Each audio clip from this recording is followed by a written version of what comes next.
Hey Funky Buddhas, Larissa here, talking about pose of the month. Pose of the month is planks, so we're gonna look at regular planks, and then we're gonna look at side planks, and then maybe a couple of forearm planks as well. So we do tons and tons of planks. First thing to look at is where your weight is being distributed. So from your high plank position, obviously you've got a lot of weight bearing in your hands, you've got a little bit of weight in your feet, and then you've also got gravity. So we often don't tend to think about weight in relationship to gravity, but this is a thing that tends to happen.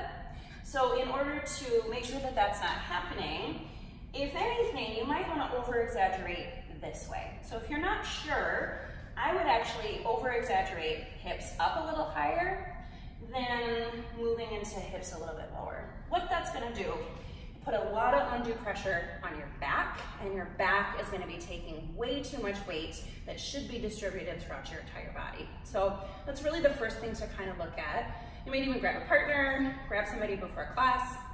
We love it when people get to know each other in yoga, so if you didn't come with a yoga friend, make a new yoga friend. Hey, can you look at my plank with me? So again, here, if you feel a little bit of pressure in your low back, you might just want to come up a little bit. And then the other thing that happens here is if your belly is kind of disengaged, if you see that little drop that happened, you want to pull your hip points towards your low ribs so that you're almost imagining you're sucking your belly button into your body. You don't necessarily have to over-exaggerate it like that, but again, over-exaggerating this direction when gravity is pulling you in this direction is going to be really beneficial for your low back.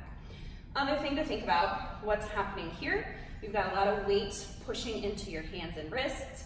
So it doesn't necessarily require tons of upper body strength. There's a ton of core strength that should be involved to avoid any of this action happening. However, you want to make sure that you're not putting undue pressure on your joints themselves. So when we're looking at really any pose, if you're in doubt, stack your joints. That's just kind of a great place to go to. It's a really good standard.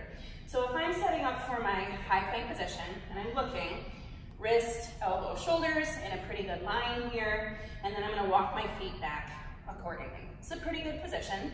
However, if you find that puts a little bit of pressure on your wrists, all you're going to do is you're going to stack. You're going to move your hands forward a couple of inches. That's going to take a little bit of pressure off here. The farther you move back, the more you're taking pressure off your wrist. This plank is actually going to be really, really hard to hold because that makes the center of your body heavier. But just moving from here to here can be really helpful for your wrists. So just sliding back maybe an inch or so, or sliding your hands forward an inch or so, and then moving into your plank position. So this, not much of a difference from this, but that couple of inches may actually alleviate some pressure that you're feeling in your wrists. So you can kind of play around with that distance. When in doubt, stack joints or back off the joint a little bit. So we're going to also look at side plank. The exact same thing applies there. So when we're looking at side plank, one of the things that happens is we go into this stacked joint position, like, okay, I'm in a good position, and then we add legs, and now in this stacked position for my body, I start to feel a lot of pressure on my inner wrist. If I actually come out of this, my hand is in a slightly lowered position, and I've got more weight bearing over my shoulder because my legs are coming down at a vertical. So instead, I want to be in this position. In order to be in this position, I actually need to come back a little bit before I add my feet to the equation. So same concept, but it's more important in this one because now you're only bearing weight on one wrist. Instead of a regular plank, you're bearing weight on two wrists. So when you're moving into side plank, it becomes even more important to find that little balance, just those couple of inches back and forth to make sure that your wrist feels really good.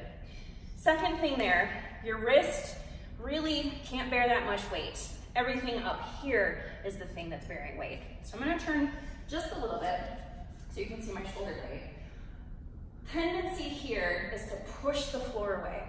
If I push the floor away in my side plank, I get concave here. I've got a lot of strengthening in the front of my body, but I'm actually kind of disengaging the back of my body. Instead, if you pull your shoulder blades slightly towards each other, you don't want to jam them together, but if you're drawing your upper arm bone back, now you're going to be engaging your shoulder blade into a really good position, and you're engaging all of the muscles in and around it to support your body weight, rather than putting your body weight into your shoulder and or wrist. Our wrists just really aren't meant to take that much weight. You want to use your core, core meaning anything from your neck to your knees, to bear the weight. So a couple of things to kind of play around with there.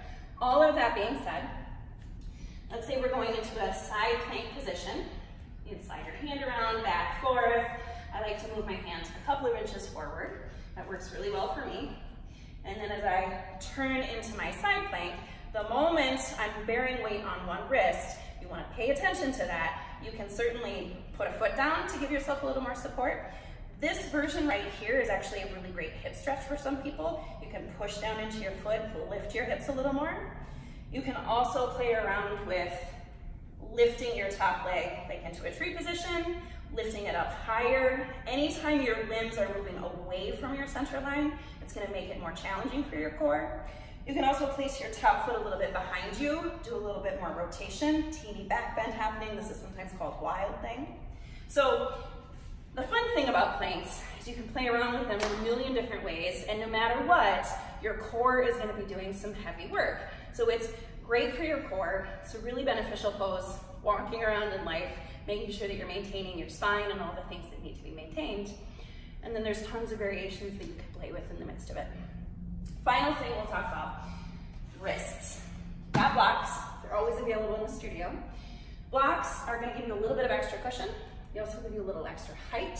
So if you find your wrists, again, if you're first practicing, your wrist may be a little tender. Ask any of us, we're going to want to help you with that. But long term, especially if you've been practicing for a while, you want to make sure that you're not putting pressure into your wrist, that you're putting it into this part of your body here.